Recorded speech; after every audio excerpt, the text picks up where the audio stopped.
Praise Lord. നിങ്ങൾ എല്ലാവരെയും blessed മോർണിംഗിലേക്ക് യേശു ക്രിസ്തുവിൻ്റെ നാമത്തിൽ സ്വാഗതം ചെയ്യുന്നു.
പ്രിയരെ, അനുഗ്രഹിക്കപ്പെട്ട ഒരു പ്രഭാതം കൂടി നമ്മുടെ ജീവിതത്തിൽ അനുവദിച്ചു തന്ന വലിയവനായ ദൈവത്തെ നമുക്ക് ഒരുമിച്ച് ചേർന്ന് നന്ദി പറയാം. എത്ര പേർ പറയും, ഞാൻ നിന്നതല്ല, എൻ്റെ ദൈവം എന്നെ നിർത്തിയതാണ്? ഒന്നുകൂടെ പറഞ്ഞു കഴിഞ്ഞാൽ 2026 മെയ് മാസം 17 വരെ എന്നെയും എൻ്റെ കുടുംബത്തെയും കണ്ണിലെ കൃഷ്ണമണി പോലെ സൂക്ഷിക്കുകയും വിടുവിക്കുകയും ചെയ്ത വലിയവനായ ദൈവത്തിന് നന്ദി പറഞ്ഞുകൊണ്ട് ഈ പ്രഭാത ചിന്തയിലേക്ക് നമുക്ക് ഒരുമിച്ച് അടുത്തു വരാം.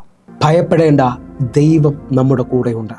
പ്രിയരെ, പ്രാരംഭവാക്യത്തിലേക്ക്, ആവർത്തന പുസ്തകം 31 അധ്യായം അതിൻ്റെ 6 വാക്യം. ബലവും ധൈര്യമുള്ളവരായിരിപ്പിൻ, അവരെ പേടിക്കരുത്, ഭ്രമിക്കുമരുത്. നിന്റെ ദൈവമായ യഹോവ തന്നെ നിന്റെ കൂടെ പോരുന്നു, അവൻ നിന്നെ കൈവിടുകയില്ല, ഉപേക്ഷിക്കുകയുമില്ല.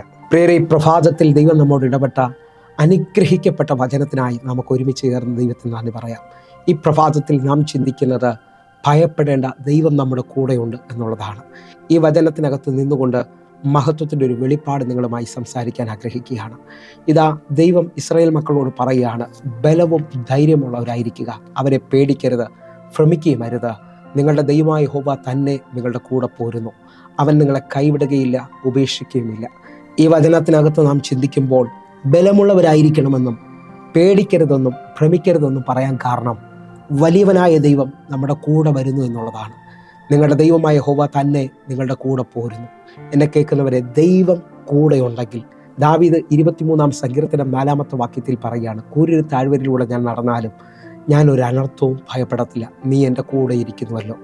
നമ്മുടെ കൂടെ ദൈവം ഉണ്ടെങ്കിൽ മരണത്തിൻ്റെ നിഴലിലാണെങ്കിലും കൂരിലാണെങ്കിലും ഞാനും നിങ്ങൾ ഭയപ്പെടേണ്ട ആവശ്യമില്ല. ഇതേ നിലയിൽ തന്നെ ആവർത്തന പുസ്തകം പറയുകയാണ്, നിങ്ങളുടെ ദൈവമായ യഹോവ തന്നെ നിങ്ങളുടെ കൂടെ പോരുകയാണ്. മഹത്വത്തിനകത്ത് നാം ചിന്തിക്കുമ്പോൾ മഹത്വം നമ്മിൽ വെളിപ്പെടുന്നത് അല്ലെങ്കിൽ നാം അറിയുന്നത് ദൈവ സാന്നിധ്യത്തിൻ്റെ അളവിലാണ്. ഇതാ മോശയോട് ദൈവം പറയുകയാണ്, എൻ്റെ സാന്നിധ്യം നിൻ്റെ കൂടെ പോരും, എൻ്റെ സാന്നിധ്യം നിനക്ക് സ്വസ്ഥത നൽകും. ഹല്ലേലൂയ. നിങ്ങൾ എവിടെ പോയാലും, നിങ്ങൾ ഏത് അനുഭവത്തിലൂടെയാണ് കടന്നു പോകുന്നതെങ്കിലും, ഏത് വലിയ പ്രതിസന്ധിയാണെങ്കിലും ദൈവം നിങ്ങളുടെ കൂടെ ഉണ്ടെന്നുള്ള ഉറപ്പുണ്ടെങ്കിൽ, ദൈവ സാന്നിധ്യം നിങ്ങളുടെ കൂടെ ചലിക്കുന്നു എന്ന് ഉറപ്പുണ്ടെങ്കിൽ നിങ്ങളുടെ ഉള്ളിലുള്ള ഭയം നീങ്ങിപ്പോകും. നിങ്ങളുടെ കൂടെ ദൈവം ഉണ്ടെന്നുള്ള വലിയ ഉറപ്പ്. ഒന്നുകൂടെ നിങ്ങൾ നോക്കേ, 40 വർഷം ഇസ്രായേൽ മക്കൾ ഇതാ മരുഭൂമിയിലൂടെ വാഗ്ദത്ത ദേശത്തിലേക്ക് നടക്കുകയാണ്. അവർ യാത്ര ചെയ്യുന്നത് മേഘത്തെ കണ്ടുകൊണ്ടാണ്. എന്ന് പറഞ്ഞാൽ ദൈവ സാന്നിധ്യം അവർക്ക് മുൻപും പിൻപുമായി ചലിച്ചുകൊണ്ടിരുന്നു. പകൽ മേഘസ്തംഭമായി, രാത്രി അഗ്നിത്തൂണായിട്ട്. ഹല്ലേലൂയ. ദൈവത്തിൻ്റെ മേഘം ചലിക്കുമ്പോൾ അവർ യാത്ര ചെയ്യും. ആ നിലയിൽ ഇസ്രായേൽ മക്കൾ മുമ്പോട്ട് പോകുമ്പോൾ അവർക്ക് ഭയപ്പെടേണ്ട ആവശ്യമില്ല. ഒന്നാമത്തെ ആഴം ഞാൻ നിങ്ങളോട് ആത്മാവിൽ വിളിച്ചു പറയുകയാണ്, നിങ്ങൾ സ്വീകരിക്കാൻ പറ്റുന്നുണ്ടെങ്കിൽ സ്വീകരിക്കുക. ദൈവ സാന്നിധ്യം നമ്മുടെ കൂടെ ഉണ്ടെങ്കിൽ, ദൈവം നമ്മുടെ കൂടെ ഉണ്ടെങ്കിൽ ഏത് ഭയത്തെ നമുക്ക് ജയിക്കാൻ കഴിയും. രണ്ടാമത്തതൊരു വലിയ ബോധ്യമാണ്, ഞാൻ നിങ്ങളെ ഒരു നാളും കൈവിടുകയില്ല, ഉപേക്ഷിക്കുകയുമില്ല. എൻ്റെ ദൈവം കൈവിടത്തില്ലെന്നും എൻ്റെ ദൈവം ഉപേക്ഷിക്കത്തില്ലെന്നുള്ളത് ഈ പ്രഭാതത്തിൽ എന്നെ കാണുന്ന, എന്നെ കേൾക്കുന്നവരെ ഉള്ളിലേക്ക് കയറിയാൽ നിങ്ങൾ ഇന്നു മുതൽ വിളിച്ചു പറയും, ഒരു പ്രതിസന്ധിക്കും എന്നെ തകർക്കാൻ കഴിയത്തില്ല, ഒരു പ്രശ്നത്തിനും എന്നെ ഇല്ലാതാക്കാൻ കഴിയത്തില്ല. ആഴം നിങ്ങൾ ശ്രദ്ധിച്ച് നോക്കിയേ. യേശയ്യാവ് 43 അധ്യായം അതിൻ്റെ 1-2 വാക്യങ്ങൾ. ഇപ്പോഴും യാക്കോബേ, നിന്നെ സൃഷ്ടിച്ചവനും ഇസ്രായേലെ നിന്നെ നിർമ്മിച്ചവനുമായ യഹോവ ഇപ്രകാരം അരുളി ചെയ്യുന്നു, ഭയപ്പെടേണ്ട, ഞാൻ നിന്നെ വീണ്ടെടുത്തിരിക്കുന്നു, ഞാൻ നിന്നെ പേർ ചൊല്ലി വിളിച്ചിരിക്കുന്നു, നീ എനിക്കുള്ളവൻ തന്നെ. ഈ വാക്യത്തിൻ്റെ 1-ാമത്തെ വാക്യത്തിൽ പറയാണ്, ഇപ്പോഴും യാക്കോബേ, നിന്നെ സൃഷ്ടിച്ചവനും നിന്നെ നിർമ്മിച്ചവനുമായവൻ നിന്നോട് ഇപ്രകാരം അരുൾ ചെയ്യുന്നു, ഭയപ്പെടേണ്ട, ഞാൻ നിന്നെ വീണ്ടെടുത്തിരിക്കുന്നു, ഞാൻ നിന്നെ പേർ ചൊല്ലി വിളിച്ചിരിക്കുന്നു, നീ എനിക്കുള്ളവൻ തന്നെ. നമ്മെ നിർമ്മിച്ചവനും നമ്മെ സൃഷ്ടിച്ചവനുമായുള്ളവൻ നമ്മോട് പറയാണ്, ഭയപ്പെടേണ്ട, ഞാൻ നിന്നെ വീണ്ടെടുത്തിരിക്കുകയാണ്, ഞാൻ നിന്നെ പേര് ചൊല്ലി വിളിച്ചിരിക്കുകയാണ്, നീ എനിക്കുള്ളവൻ തന്നെയാണ്. വിശ്വസിക്കാൻ പറ്റുമെങ്കിൽ ഇതാ എല്ലാ ഭയത്തെയും ജയിക്കുന്ന നിലയിൽ ദൈവം നമ്മുടെ കൂടെ ഉണ്ടെന്നുള്ളത് തെളിയിക്കുകയാണ്. അതിൻ്റെ 2-ാമത്തെ വാക്യം വലിയ ആഴമാണ് പ്രിയരെ. 2-ാമത്തെ വാക്യം, നീ വെള്ളത്തിലൂടെ കടക്കുമ്പോൾ ഞാൻ നിന്റെ കൂടെ ഇരിക്കും, നീ നദികളിൽ കൂടെ കടക്കുമ്പോൾ അവൻ നിന്റെ മീതെ കവിയില്ല, നീ തീയിലൂടെ നടന്നാൽ വെന്തുപോകുകയില്ല, അഗ്നിജാല നിന്നെ ദഹിപ്പിക്കുകയുമില്ല. നിങ്ങൾ വിശ്വസിക്കുന്നുണ്ടെങ്കിൽ 4 വലിയ വാഗ്ദത്തങ്ങളാണ് ഇവിടെ പറയുന്നത്. നീ വെള്ളത്തിലൂടെ കടന്നാൽ ഞാൻ നിന്റെ കൂടെ ഇരിക്കും. ഇസ്രായേൽ മക്കൾ ചെങ്കടലിലൂടെ കടക്കുമ്പോൾ ദൈവം അവരുടെ കൂടെ ഇരുന്നു. നിങ്ങൾ വിശ്വസിക്കുന്നവരാണെങ്കിൽ ഇതാ ഇസ്രായേൽ മക്കളെ ചെങ്കടലിലൂടെ നടത്തുന്നത് പോലെ എൻ്റെ ദൈവം നിങ്ങളുടെ കൂടെ ഇരിക്കാൻ പോവുകയാണ്. അവിടെ മോശയാണ് ആ ദൈവത്തിൻ്റെ വെളിപ്പാടിനെ വെളിപ്പെടുത്തുന്നത്.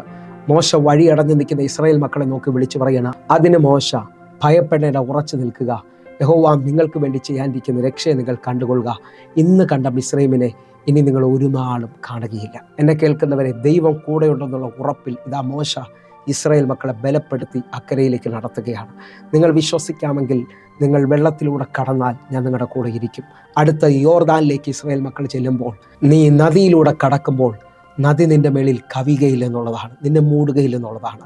യോർദാനെ മുറിച്ച് നിന്നെ അക്കരെ കൊണ്ടുപോകാൻ ഇതാ അഭിഷേകത്തിൽ നിൽക്കുന്ന ജനത്തോട് ദൈവം വ്യക്തമായി വിളിച്ചു പറയാണ്, ഞാൻ നിന്റെ കൂടെയുണ്ട്, നീ വിശ്വസിക്കേണ്ട, കൈവിടത്തില്ല, ഈ യോർദാന് നിന്നെ ഒന്നും ചെയ്യാൻ കഴിയത്തില്ല. എന്നെ കേൾക്കുന്നവരുണ്ടെങ്കിൽ ഈ പ്രഭാതത്തിൽ വിശ്വസിച്ചുകൊണ്ട് പറഞ്ഞാട്ടെ, വെള്ളത്തിലൂടെ നടന്നാലും നദിയിലൂടെ നീ പോയാലും നിന്റെ കൂടെ വരുന്ന കൈവിടാത്ത ഉപേക്ഷിക്കാത്തവൻ്റെ കരം ഇതാ നിന്നെ ബലപ്പെടുത്തുകയാണ്. നീ തീയിലൂടെ നടന്നാൽ വെന്തുപോകുകയില്ല, അഗ്നിജാലയ്ക്ക് നിന്നെ ദഹിപ്പിക്കാൻ കഴിയത്തില്ല. എന്നെ കേൾക്കുന്നവരെ, ശദ്രക്ക്, മേശക്ക്, അബേദ്നെഗോവിനെ ഇതാ തീയിലേക്ക് കൊണ്ടുപോയവർ തീക്കിരയായി തീരുന്നത് കാണാം. അവർ തീയിലേക്ക് നടന്നെടുക്കുമ്പോൾ തന്നെ തീയുടെ ചൂട് കഠിനമാകയാൽ ആ കൊണ്ടുപോയവർ തീക്കിരയായി തീരുകയാണ്. എന്നാൽ അഗ്നിജാലയിലേക്ക് വീഴുന്ന 3 പേരോട് കൂടെ 4-മനായി എൻ്റെ ദൈവം ഇറങ്ങുകയാണ്. വിശ്വസിക്കാൻ പറ്റുമെങ്കിൽ ഈ പ്രഭാതത്തിൽ എൻ്റെ കൂടെ ധൈര്യത്തോട് പറഞ്ഞാട്ടെ, കൈവിടാത്ത, ഉപേക്ഷിക്കാത്തവൻ, കൂടെ വരുന്ന വലിയവനായ ദൈവം ഇതാ നിന്നെ എല്ലാ നിലയിലും വിടുവിക്കാൻ പോവുകയാണ്. ആ ദൈവ സാന്നിധ്യം, ദൈവമഹത്വം നിങ്ങളെ എല്ലാ നിലയിലും വിടുവിക്കാൻ പോവുകയാണ്. ഒരു വാക്യം നിങ്ങൾക്ക് വേണ്ടി പ്രോമിസായി പറഞ്ഞുകൊണ്ട് ഈ പ്രഭാതത്തിൽ ഞാൻ പ്രാർത്ഥിക്കാൻ പോകുന്നു. യെശയ്യാവ് 41-ാം അധ്യായം 10-ാമത്തെ വാക്യം, ഭയപ്പെടേണ്ട, ഞാൻ നിൻ്റെ കൂടെയുണ്ട്, ഭ്രമിച്ചു നോക്കേണ്ട, ഞാൻ നിൻ്റെ ദൈവമാകുന്നു, ഞാൻ നിന്നെ ശക്തീകരിക്കും, ഞാൻ നിന്നെ സഹായിക്കും, എൻ്റെ നീതിയുള്ള വലം കൈകൊണ്ട് ഞാൻ നിന്നെ താങ്ങും. എന്നെ കേൾക്കുന്നവരുണ്ടെങ്കിൽ ഈ പ്രഭാതത്തിൽ സ്വീകരിച്ചോ. ഞാനോ ലോകത്തിൻ്റെ അവസാനത്തോളം എല്ലാ നാളും എല്ലായ്പ്പോഴും നിങ്ങളുടെ കൂടെയുണ്ടെന്ന് പറഞ്ഞവൻ ഇതാ കൈവിടാത്തവൻ്റെ ശക്തി നമ്മുടെ മേളിലേക്ക് വെളിപ്പെട്ട് വരികയാണ്. കണ്ണുകൊണ്ടൊന്ന് അടയ്ക്കാൻ നമുക്ക് ഒരുമിച്ചൊന്ന് പ്രാർത്ഥിക്കാൻ പ്രിയരെ. ഭയപ്പെടേണ്ട, ദൈവം നമ്മുടെ കൂടെ ഉണ്ട്. ഈ പ്രഭാതത്തിൽ ചിലതിനെ ജയിക്കുകയാണ്, നിങ്ങളുടെ വിരോധങ്ങൾ അവസാനിക്കുകയാണ്. ആ കണ്ണുകൾ അടച്ച് പ്രാർത്ഥിക്കാൻ. ഞങ്ങളെ സ്നേഹിക്കുന്ന ഞങ്ങളുടെ നല്ല ദൈവമേ, പൂർണ്ണ ഹൃദയത്തോട് ഓരോ മക്കൾക്ക് വേണ്ടി ഞാൻ പ്രാർത്ഥിക്കുന്നു. ഇതാ ഇവർ പ്രതിസന്ധി ജയിക്കുകയാണ്, ഇവരുടെ ശത്രുവിനെ ജയിക്കുകയാണ്, ഇവരുടെ ജീവിതത്തിനകത്ത് നിൽക്കുന്ന രോഗങ്ങളെ ജയിക്കുകയാണ്. അസാധാരണമായ ദൈവപ്രവർത്തികൾ ഇതാ കൈവിടാത്ത, ഉപേക്ഷിക്കാത്തവൻ്റെ ശക്തി ഓരോ മക്കളെയും വിടുവിക്കുകയാണ്. കൂടെ വന്നുകൊണ്ട് ഞങ്ങളെ വിടുവിക്കുന്ന, ഞങ്ങളെ നടത്തുന്ന ദൈവ സാന്നിധ്യത്തിനായി, ദൈവശക്തിക്കായി, ദൈവമഹത്വത്തിനായി ഞങ്ങൾ ഈ പ്രഭാതത്തിൽ നന്ദി പറയുന്നു. ഇതൊരു വലിയ സാക്ഷ്യത്തിൻ്റെ പ്രഭാതമാക്കണമേ, ഇതൊരു അത്ഭുതത്തിൻ്റെ പ്രഭാതമാക്കണമേ. സ്വർഗത്തിലെ ദൈവം ഞങ്ങൾക്ക് വേണ്ടി അത് ചെയ്തതിനായി നന്ദി. യേശുവിൻ നാമത്തിൽ ഞാൻ പ്രാർത്ഥിക്കുന്നു. ആമേൻ, ആമേൻ, ആമേൻ. പ്രിയരെ, പ്രഭാത സന്ദേശം നിങ്ങൾക്ക് അനുഗ്രഹമാകുന്നുവെങ്കിൽ നമ്മുടെ യൂട്യൂബ് ചാനൽ സബ്സ്ക്രൈബ് ചെയ്യും, ഫേസ്ബുക്കിലേക്ക് നിങ്ങൾ ജോയിൻ ചെയ്യുകയും ചെയ്യണമെന്ന് ഓർപ്പിക്കുന്നു. അതേപോലെ തന്നെ എല്ലാ ദിവസവും ഇന്ത്യൻ സമയം 6 മണിക്ക് നമുക്ക് സൂമിൽ ആരാധന നടക്കുന്നു. നിങ്ങളും ജോയിൻ ചെയ്യണമെന്ന് ഓർപ്പിക്കുന്നു. ദൈവത്തിൻ്റെ വലിയ പ്രവൃത്തി കാണുവാൻ, വലിയ കരം കാണുവാനായിട്ട് ഞാൻ നിങ്ങളെ ക്ഷണിക്കുകയാണ്. കർത്താവ് നിങ്ങളെ എല്ലാ മേഖലയിലും അനുഗ്രഹിക്കട്ടെ. God bless you. ആമേൻ.